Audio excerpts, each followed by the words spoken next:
আসসালামু আলাইকুম প্রিয় দর্শক, অন্য মঞ্চের আলাপ চাইতায় আপনাদের সকলকে আমন্ত্রণ জানাচ্ছি। গত এক বছরে ভারত বাংলাদেশ সীমান্তের কাছে কম করে হলেও 3টি সেনার ঘাঁটি চালু করেছে। এবার খবর এলো ভারতের পশ্চিমবঙ্গ এবং উত্তর পূর্বাঞ্চলের বিভিন্ন রাজ্যে দ্বিতীয় বিশ্বযুদ্ধকালীন পরিত্যক্ত বিমান ঘাঁটির নেটওয়ার্ক পুনরুজ্জীবিত করার উদ্যোগ নিচ্ছে ভারত। এ নিয়ে চরম কারাঘুষা চলছে সব মহলে। প্রশ্ন উঠেছে, সীমান্তে আসলে কি করতে চাইছে ভারত? ইতিহাসের সবচেয়ে খারাপ অবস্থায় ভারত বাংলাদেশের সম্পর্ক। প্রশ্ন উঠেছে, সীমান্তে হঠাৎ করেই যুদ্ধের দামামা নাকি অন্য কিছু? প্রশ্নটা এখন আর কেবল চায়ের কাপের ঝড়ে সীমাবদ্ধ নেই। ভারতের সাম্প্রতিক সামরিক তৎপরতা বিশ্লেষক থেকে শুরু করে সাধারণ মানুষের মনেও গভীর সন্দেহের দানা বাঁধছে। বিশেষ করে গত 5 আগস্টের পর বাংলাদেশের রাজনৈতিক পট পরিবর্তনের সঙ্গে পাল্লা দিয়ে সীমান্তে ভারতের সামরিক সজ্জা বৃদ্ধি মোটেও কাকতালীয় কোনো ঘটনা নয়। পশ্চিমবঙ্গ, আসাম এবং ত্রিপুরার মতো সীমান্তবর্তী রাজ্যগুলোতে ভারত এমন সব বিমান ঘাঁটি এবং সেনা ছাউনি নতুন করে সচল করছে, যা সেই দ্বিতীয় বিশ্বযুদ্ধের পর থেকে কার্যত ধুলোয় মিশেছিল। প্রায় 80 বছর ধরে পরিত্যক্ত থাকা এসব রানওয়েতে হঠাৎ কেন জং ধরা পরিষ্কার করা হচ্ছে? কেনই বা নতুন করে ঢালাই হচ্ছে এসব স্পট? উত্তরটা সোজা, ভারত বড় কিছু প্রস্তুতি নিচ্ছে। দিল্লির সাউথ ব্লকের কর্তারা হয়তো মুখে বলছেন এসব আঞ্চলিক যোগাযোগ বা রিজিওনাল কানেক্টিভিটি বাড়ানোর উদ্যোগ। ভারতের উড়ান স্কিমের দোহাই দিয়ে বলা হচ্ছে সাধারণ যাত্রীদের সুবিধার জন্যই বালুরঘাট, মালদহ কিংবা আসামের রূপসী বিমানবন্দর চালু করা হচ্ছে। কিন্তু মুদ্রার উল্টো পিঠটা বড়ই রহস্যময়। সামরিক বিশ্লেষকরা বলছেন বেসামরিক বিমান চলাচলের আড়ালে আসলে পুরো দস্তুর সামরিক অবকাঠামো গড়ে তুলছে ভারত। লালমনিরহাটের ঠিক ওপারে কুচবিহার এবং জলপাইগুড়ি, সেখানে পুরনো ঘাঁটিগুলো ঘষামাজা করার অর্থ হলো প্রয়োজনে মুহূর্তের মধ্যে যুদ্ধ বিমান বা ভারী সামরিক কার্গো বিমান ওঠানামা করার সক্ষমতা তৈরি রাখা। একটু পেছনে ফিরে তাকানো যায়। দ্বিতীয় বিশ্বযুদ্ধের সময় জাপানি বাহিনী যখন বার্মা দখল করে ভারতের দিকে এগোচ্ছিল, তখন ব্রিটিশ মিত্র শক্তি এই অঞ্চলে বিশাল এক বিমান ঘাঁটির নেটওয়ার্ক গড়ে তুলেছিল। উদ্দেশ্য ছিল চীন, বার্মা, ভারত রণাঙ্গনে রসদ ও সেনা পাঠানো। যুদ্ধ শেষে জাপানিরা পিছু হটলে এসব ঘাঁটি পরিত্যক্ত হয়। আজ এত বছর পর সেই মৃত ঘাঁটিগুলোতে প্রাণ ফেরাচ্ছে মোদী সরকার। পশ্চিমবঙ্গের বালুরঘাট, মালদহের ঝালঝালিয়া এবং আসামের ধুবড়ি, এই জায়গাগুলোর ভৌগোলিক অবস্থান ম্যাপে দেখলে যে কেউ চমকে উঠবে। এগুলো বাংলাদেশ সীমান্তের এত কাছে যে এখান থেকে ওরা কোনো ফাইটার জেট চোখের পলকে বাংলাদেশের আকাশ সীমায় ঢুকে পড়তে পারে।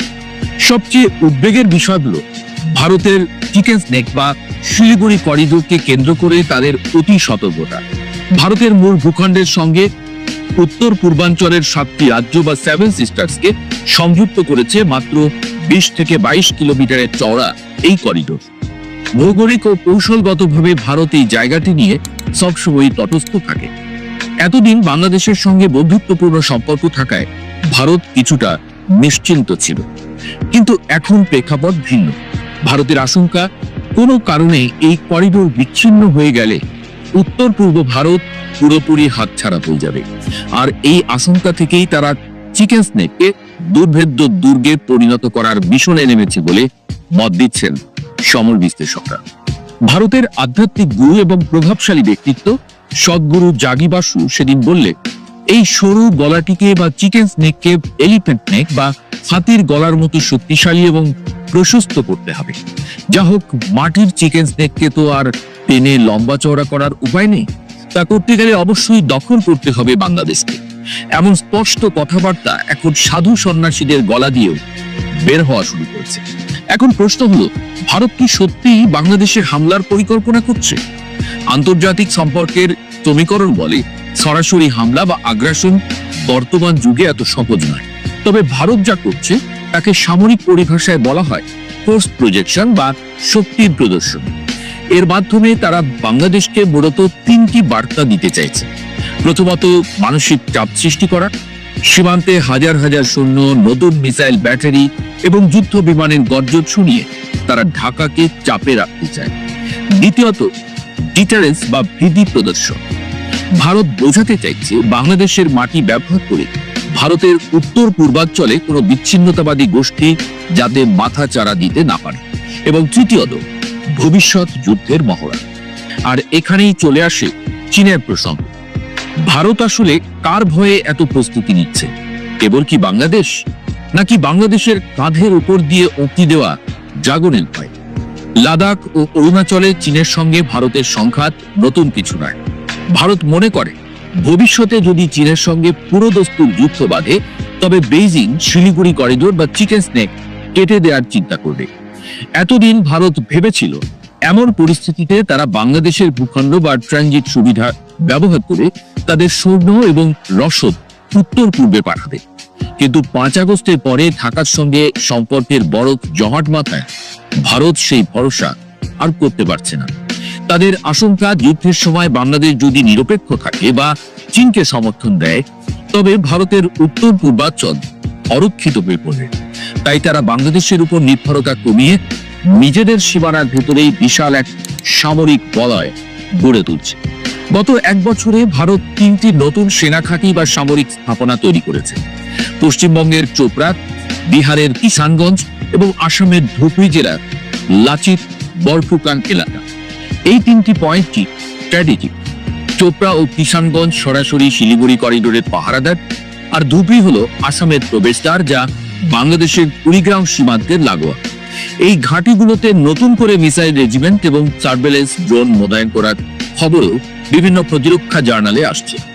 এর সাথে যখন যোগ হয় দ্বিতীয় বিশ্বযুদ্ধের বিমান ঘাঁটিগুলোর পুনর্জন্ম, তখন পুরো চিত্রটা পরিষ্কার হয়ে যায়। ভারত তার উত্তর পূর্বাঞ্চলকে একটি বিশাল দুর্গে পরিণত করছে, যার দেয়াল ঘেঁষে রয়েছে বাংলাদেশ। লালমনিরহাট বিমান ঘাঁটির প্রসঙ্গটি এখানে অত্যন্ত গুরুত্বপূর্ণ। বাংলাদেশের ভেতরে থাকা এই বিমান ঘাঁটিটি একসময় দ্বিতীয় বিশ্বযুদ্ধের অংশ ছিল। সম্প্রতি বাংলাদেশও এই বিমান ঘাঁটিকে আধুনিকায়নের উদ্যোগ নিয়েছে এবং এখানে অ্যারোস্পেস ইউনিভার্সিটি গড়ে তোলা হয়েছে। ভারতের শঙ্কা, লালমনিরহাটের এই ঘাঁটি ভবিষ্যতে চীনের বিমান বাহিনী ব্যবহার করতে পারে। এই প্যারানয় বা সন্দেহ বাতিক থেকেই ভারত তাদের সীমান্তে পাল্টা বিমান ঘাঁটি প্রস্তুত রাখছে। কোচবিহারের রূপসী বিমানবন্দরটি এরই মধ্যে সচল করা হয়েছে। জলপাইগুড়ির পাঙ্গা ও আমবাড়ি এবং দক্ষিণ দিনাজপুরের বালুরঘাট এয়ার স্ট্রিপগুলো যুদ্ধকালীন তৎপরতায় সংস্কার করা হচ্ছে। বালুরঘাট তো বাংলাদেশের হিলি সীমান্তের একদম কাছে। এখান থেকে ওরা হেলিকপ্টার, গানশিপ বা ড্রোন মাত্র কয়েক মিনিটের মধ্যে বাংলাদেশের উত্তরাঞ্চলের আকাশ সীমায় নজরদারি চালাতে সক্ষম হবে। ভারতের এই প্রস্তুতির পেছনে আরেকটি বড় কারণ হলো মিয়ানমার। মিয়ানমারের গৃহযুদ্ধ এবং সেখানকার অস্থিতিশীলতা ভারতের মণিপুর এবং মিজোরাম সীমান্তেও উত্তাপ ছড়াচ্ছে। ভারত আশঙ্কা করছে বাংলাদেশ ও মিয়ানমার সীমান্ত উভয় দিক থেকেই তারা চ্যালেঞ্জের মুখে পড়তে পারে। একে তারা বলছে 2 and a half front war। Pakistan এবং চীন হলো 2 ফ্রন্ট, আর অভ্যন্তরীণ বা নিকটতম প্রতিবেশীদের দ্বারা সৃষ্টি হওয়া অস্থিতিশীলতাকে তারা হাফ ফ্রন্ট হিসেবে গণ্য করে। বাংলাদেশ এখন ভারতের নিরাপত্তা থিঙ্ক ট্যাঙ্কগুলোর কাছে সেই পটেনশিয়াল হাফ ফ্রন্ট বা অর্ধ রণাঙ্গন হিসেবে বিবেচিত হচ্ছে। তবে এসব সমরাস্ত্র আর ঘাঁটি পাহাড় গড়ার পেছনে আসল উদ্দেশ্য কি শুধুই প্রতিরক্ষা, নাকি আগ্রাসনের সুপ্ত বাসনা আছে? ইতিহাসের দিকে তাকালে দেখা যায় বড় দেশগুলো ছোট প্রতিবেশীদের ভয় দেখিয়ে নিজেদের স্বার্থ আদায় করতে পছন্দ করে। ভারত হয়তো বাংলাদেশে সরাসরি হামলা চালাবে না, কিন্তু এই সামরিক পদ্ধতিকে তারা বার্গেনিং চিপ বা দর কষাকষির হাতিয়ার হিসেবে ব্যবহার করতে পারে বলে মত দিচ্ছেন বিশ্লেষকরা। ভারতের এই যুদ্ধবিহী প্রস্তুতি বাংলাদেশের জন্য অবশ্যই উদ্বেগের, তবে আতঙ্কের নয়, প্রয়োজন সতর্কতা। চিকেন স্নেককে হাতি বানানো কিংবা পুরনো বিমান ঘাঁটি থেকে ধুলো ঝেড়ে ফেলার এই উদ্যোগ প্রমাণ করে দিল্লি এখন ঢাকাকে কৌশলগত চ্যালেঞ্জ হিসেবে দেখছে। বাংলাদেশের জন্য এখন সবচেয়ে বড় চ্যালেঞ্জ হলো কূটনৈতিকভাবে এই পরিস্থিতি মোকাবেলা করা এবং একই সঙ্গে নিজেদের প্রতিরক্ষা ব্যবস্থাকেও ঢেলে সাজা। তবে যাই হয়ে যাক না কেন, যুদ্ধে না জড়াক উপমহাদেশ, এই চাওয়া আমাদের। ঐতিহাসিক নির্বাচনের কোনো আমেজ নেই, উল্টো নিরাপত্তার আইন শৃঙ্খলা পরিস্থিতি নিয়ে চিন্তিত সরকার। সরকারের মিত্রদের খুশি রেখে কতটুকু দায়িত্ব পালন করতে পারবে তা নিয়ে চিন্তিত পুরো পুলিশ বাহিনী। আর সরকারের মিত্রদের ঘুম হারাম হয়ে যাচ্ছে জোট আর আসন ভাগাভাগি নিয়ে। সরকার, প্রশাসন আর সরকারি মিত্রদের এসব চিন্তা দৃশ্যমান, এসব নিয়ে নিয়মিত গণমাধ্যমে খবর প্রকাশিত হচ্ছে। তবে পর্দার আড়ালে সরকারের মানে যমুনার যে চিন্তা, সেটি একেবারে ভিন্ন কিছু নিয়ে, যারা মাঠে নেই তাদেরকে নিয়ে। মাঠে না থেকেও সরকারের চিন্তা বাড়াচ্ছে কার্যক্রম নিষিদ্ধ থাকা আওয়ামী লীগ। চিন্তা বেড়েছে জাতীয় নিরাপত্তা উপদেষ্টা খলিলুর রহমানের মার্কিন সফরের পর। সূত্রগুলো বলছে, আওয়ামী লীগকে ফেরানোর প্রক্রিয়া নিয়ে কাজ করতে গত মে মাসে বিদেশিরা ট্রুথ অ্যান্ড রিকনসিলিয়েশন কমিশনের সুপারিশ করেছিল। সেজন্য সরকারের আইন উপদেষ্টা ও সাবেক প্রধান বিচারপতি দক্ষিণ আফ্রিকা সফরও করেছিলেন। সে চিন্তায় কেন ভাটা পড়েছে সে বিষয়ে জানতে চেয়েছে আমেরিকা সহ বেশ কয়েকটি দেশ। সাথে যোগ হয়েছে আরো বেশ কয়েকটি দেশ এবং সংস্থার পক্ষ থেকে অন্তর্ভুক্তিমূলক নির্বাচনের চাপ। আবার গোয়েন্দা সংস্থাগুলোর আশঙ্কা হলো, নির্বাচনের মাঠ থেকে আওয়ামী লীগকে পুরোপুরি বাইরে রাখায় সহিংসতা আর বিশৃঙ্খলা বেড়ে যেতে পারে বহুগুণে, যেটি সামাল দেয়া অসম্ভব হয়ে পড়তে পারে। সাথে সংখ্যালঘু নির্যাতনের ঘটনা বাড়লে বিদেশিদের প্রশ্নের মুখে পড়তে হতে পারে সরকারকে।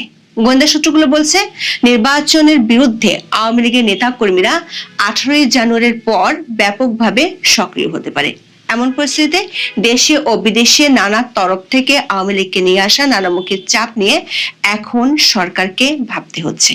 অন্যদিকে সরকারের 3 মিত্রই চিন্তিত কিভাবে আওয়ামী লীগের ভোটগুলো নিজেদের বাক্সে আনা যায়। বলা যায়, মাঠে না থেকে মাঠের অনেকখানি দখলে রেখেছে আওয়ামী লীগ। বিস্তারিত জানতে চলুন যাওয়া যাক বিশ্লেষণে। নির্বাচনে সুষ্ঠু পরিবেশ বজায় রাখতে সবচেয়ে বড় দরকার শক্তিশালী আইন শৃঙ্খলা বাহিনী।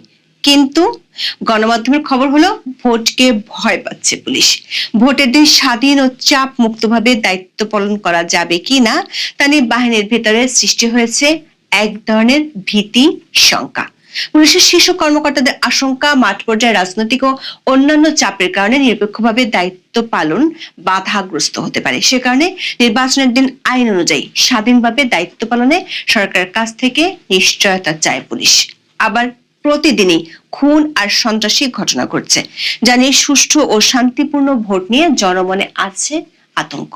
বিশেষ করে সরকারের মিত্ররা গত 17 মাসে পুলিশের উপর যে পরিমাণ মব সন্ত্রাস চালিয়েছে তা নিয়ে চিন্তিত সরকার। অবশ্য সরকারের মিত্ররা আপাতত ব্যস্ত নিজেদের ঘোষিত জোটের ভাঙ্গন ঠেকাতে। ইসলামী ভোট একই বাক্সে আনার ঘোষণা দিয়ে জামাত ইসলামী সহ 8টি দল জোটের ঘোষণা দিয়েছিল। পরে সে জোটে যোগ দেয় সরকারি kings party, NCP, AB party ও এলডিপি। এনসিপির যোগ দেওয়ার পরে আসন ভাগাভাগি নিয়ে শুরু হয় জোটের বিবাদ। আসন ভাগাভাগি নিয়ে এই 11 দলীয় জোট যৌথ ঘোষণা দেওয়ার কথা থাকলেও তা ভেস্তে গেছে। দৈনিক প্রথম আলোর খবরে বলা হয়েছে, জামাত ইসলামীর সঙ্গে আসন সমঝোতা যখন জটিলতায়, তখন নতুন জোটের ইঙ্গিত দিলেন ইসলামী আন্দোলন বাংলাদেশের জ্যেষ্ঠ যুগ্ম মহাসচিব ও মুখপাত্র গাজী আতাউর রহমান। গাজী আতাউর রহমান বলেন, 20 জানুয়ারি হলো মনোনয়নপত্র প্রত্যাহারের শেষ দিন। নির্বাচন হলো ফেব্রুয়ারির 12 তারিখ। ফেব্রুয়ারির 12 তারিখের আগ পর্যন্ত যে কোনো কিছু ঘটতে পারে। একাধিক গণমাধ্যমের খবরে বলা হয়েছে, জামাত ইসলামী নিজেদের জন্য 109টি আসন রেখে মিত্রদের জন্য 110টি ছেড়ে দিতে চায়। সেখানে চরমোনাই পীরের ইসলামী আন্দোলন 50টি আসন চাইছে, কিন্তু জামাত 40টির বেশি আসন ছাড়তে রাজি নয়। সমস্যা আছে মাওলানা মামুনুল হকের সাথেও। আশঙ্কা দেখা দিয়েছে, আসন সমঝোতা না হলে এই জোট থেকে জামাত ছাড়া বেশিরভাগ ইসলামিক দল বেরিয়ে যেতে পারে। দর্শক, এই সব দৃশ্যমান চিন্তার বাইরে সরকারকে সামাল দিতে হচ্ছে অদৃশ্যমান একটি বিষয়কে। সেটি হলো কার্যক্রম নিষিদ্ধ থাকা আওয়ামী লীগ ও অন্তর্ভুক্তিমূলক নির্বাচনের চাপ। গত বছরের 12 মেতে সরকারের নির্বাহী আদেশে আওয়ামী লীগকে নিষিদ্ধ করার পর নির্বাচনে আওয়ামী লীগ অংশ নিতে পারবে কিনা, দলটি যদি নিষিদ্ধ থাকে তাহলে তার ভোটাররা কি করবে, এসব নিয়ে বহু আলোচনা হয়েছে। সবশেষ বাংলাদেশের আগামী সংসদ নির্বাচনকে অন্তর্ভুক্তিমূলক করার আহ্বান জানিয়েছেন 4 ব্রিটিশ এমপি। তারা বলেছেন, সব দলের অংশগ্রহণ না থাকলে কোনো নির্বাচনকে গণতান্ত্রিক বলা যায় না। হাউস অব কমন্সের 4 এমপি হলেন Bob Blackman, Jim Shannon, Jas Athwal এবং ক্রিস ল। বিবৃতিতে তারা বলেন, ফেব্রুয়ারি নির্বাচনের অপেক্ষায় থাকা বাংলাদেশ গুরুত্বপূর্ণ সন্ধিক্ষণে দাঁড়িয়ে আছে, কিন্তু এমন পরিস্থিতিতে ব্যাপক জনসমর্থন থাকা রাজনৈতিক দলগুলোর উপর বর্তমানে নিষেধাজ্ঞা রয়েছে। এক্ষেত্রে জাতিসংঘের পাশাপাশি যুক্তরাজ্য বাংলাদেশের দীর্ঘদিনের মিত্রদের পরামর্শ উপেক্ষা করা হয়েছে। এই 4 ব্রিটিশ এমপি বলেছেন, মুক্ত, সুষ্ঠু ও অন্তর্ভুক্তিমূলক নির্বাচন না হলে বাংলাদেশের লাখ লাখ সাধারণ নাগরিক ভোটাধিকার থেকে বঞ্চিত হবেন এবং তারা ভোট দিতেই যাবেন না। বিবৃতিতে বলা হয়, সব প্রধান রাজনৈতিক দলের অংশগ্রহণ ছাড়া অনুষ্ঠিত কোনো নির্বাচনকে গণতান্ত্রিক বলা যায় না। বাংলাদেশের ভোটারদের উপর এমন বিধিনিষেধ আরোপ করা ডক্টর মোহাম্মদ ইউনূসের নেতৃত্বে অন্তর্বর্তী সরকার উচিত হয়নি, যারা কিনা নিজেরাই অনির্বাচিত। দর্শক, এর আগে ব্রিটিশ, আমেরিকান ও অস্ট্রেলিয়ান সংসদ সদস্যরা এমন চিঠি দিলেও অধ্যাপক ইউনূস তার আগের অবস্থানই অনড় ছিলেন, যে অবস্থানটি তিনি প্রকাশ করেছিলেন 2024 সালের 30 অক্টোবর। ওই দিন ব্রিটিশ সংবাদ মাধ্যম দ্য ফিনান্সিয়াল টাইমসকে দেওয়া এক সাক্ষাৎকারে তিনি বলেছিলেন, সাবেক প্রধানমন্ত্রী শেখ হাসিনা এবং তার দল আওয়ামী লীগ কোনো স্থান পাবে না বাংলাদেশে। তবে একাধিক সূত্রে জানা গেছে, জাতীয় নিরাপত্তা উপদেষ্টা খলিলুর রহমানের আমেরিকা সফর অধ্যাপক ইউনূস ও তার পরিষদকে চিন্তায় ফেলেছে। 8 থেকে 12 জানুয়ারি আমেরিকা সফর করেন খলিলুর রহমান। সেখানে অ্যালিস্টার হুকার ও পল কাপুর সহ তিনি বেশ কয়েকজন মার্কিন শীর্ষস্থানীয় কর্মকর্তার সাথে বৈঠক করেন।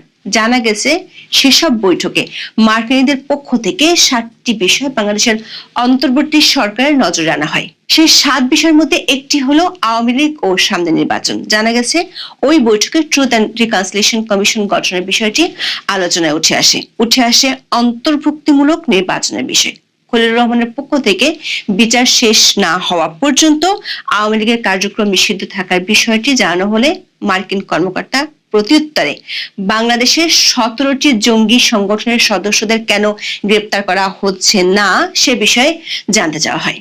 প্রশ্ন রাখা হয়, জেলপলাতক জঙ্গি সংগঠনের নেতারা প্রকাশ্যে কর্মকাণ্ড চালাচ্ছে কিভাবে? দর্শক, গত বছরের মে মাসে বিদেশি বেশ কয়েকটি দেশ ও সংস্থার পক্ষ থেকে সরকারকে ট্রুথ অ্যান্ড রিকনসিলিয়েশন কমিশন গঠনের প্রস্তাব দেওয়া হয়েছিল। 10 মে আইন উপদেষ্টা আসিফ নজরুল জানিয়েছিলেন, এই কমিশন গঠন করবে সরকার। পৃথিবীর বিভিন্ন দেশে এ ধরনের কমিশন গঠন করার জন্য দক্ষিণ আফ্রিকার কথা স্মরণ করা হয়। কারণ 1995 সালে সর্বজন শ্রদ্ধেয় আর্চ বিশপ ডেসমন্ড টুটুর নেতৃত্বে সেখানে যে ট্রুথ অ্যান্ড রিকনসিলিয়েশন কমিশন গঠন করা হয়, তার অনুসৃত প্রক্রিয়া, পদ্ধতি, বিধিবিধান সবই আদর্শ ও অনুসরণযোগ্য বলে সারা পৃথিবীতে মান্যতা পেয়েছে। এরপর কিভাবে এই কমিশন গঠন করা যায় সে অভিজ্ঞতা নিতে দক্ষিণ আফ্রিকায় যান আইন উপদেষ্টা ডক্টর আসিফ নজরুল ও সাবেক প্রধান বিচারপতি সৈয়দ রেফাত আহমেদ। কিন্তু সফর থেকে ফিরে তাদের সে পথে আর আগাতে দেখা যায়নি। অবশ্য তার আগেই বিদেশিদের চাপ সামলানোর জন্য অধ্যাপক ইউনূস কয়েকটি বিদেশি মিডিয়াকে সাক্ষাৎকার দিয়ে বলেন, আওয়ামী লীগ নির্বাচন করবে কি না সেটি তাদের সিদ্ধান্ত নিতে হবে। এরপর সাবেক প্রধানমন্ত্রী শেখ হাসিনা বলেছিলেন, তার দল নির্বাচনে অংশ নিতে চায়। 13 জানুয়ারি সন্ধ্যায় অধ্যাপক ইউনূসের সাথে দেখা করেন ডোনাল্ড ট্রাম্প প্রশাসনের দায়িত্ব পালন করে যুক্তরাষ্ট্রের 2 সাবেক জ্যেষ্ঠ কূটনৈতিক অ্যালবার্ট গম্বিস ও পার্সটন।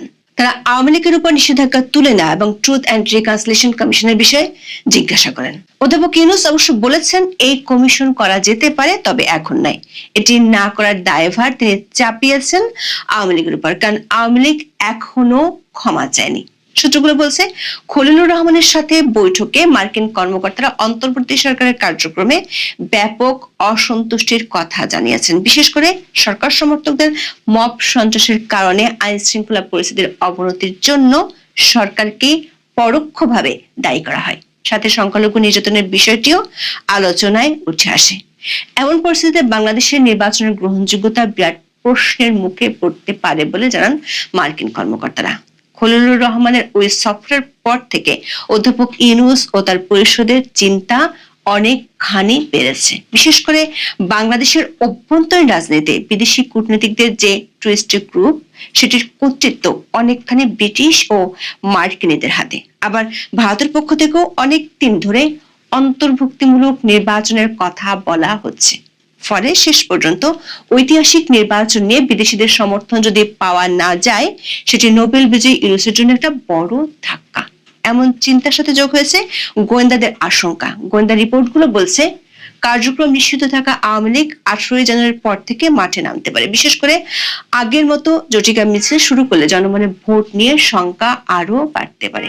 অন্যদিকে সরকারি মিত্রদের চিন্তা আওয়ামী লীগের ভোট ব্যাংক নিয়ে। বিবিসি বাংলার খবরে বলা হয়েছে, বাংলাদেশের 2026 সালের জাতীয় নির্বাচনে আওয়ামী লীগের ভোট ব্যাংক একটা বড় ভূমিকা রাখতে পারে বলে মনে করেন মাঠ পর্যায়ের সম্ভাব্য প্রার্থীদের অনেকেই।